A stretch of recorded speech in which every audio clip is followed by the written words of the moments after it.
ఈవేళ మీడియా అనేది ఈ సమాజంలో ఫోర్త్ పిల్లర్ అని చెప్పారు పెద్దలందరూ కూడా. సో ఆ విధంగా ఈ విశ్వభారత్ కంటిన్యూ చేస్తుంది.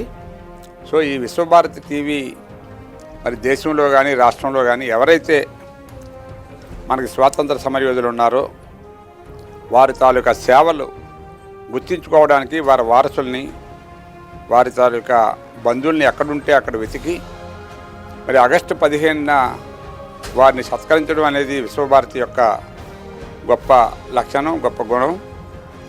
ఇవి కొంతమందే ఆలోచిస్తారు ఇటువంటివి. సో ఈ సందర్భంగా మేము విశ్వభారతి టీవీని అభినందిస్తున్నాం. ఇదే వరవడిలో మీరు కొనసాగండి, తప్పనిసరిగా మా సహకారం మీకు ఎప్పుడు ఉంటుందని చెప్పి తెలియజేస్తూ నేను విశ్వభారతి ఇంకా ఎదగాలని చెప్పి కోరుకుంటున్నాను. Thank you.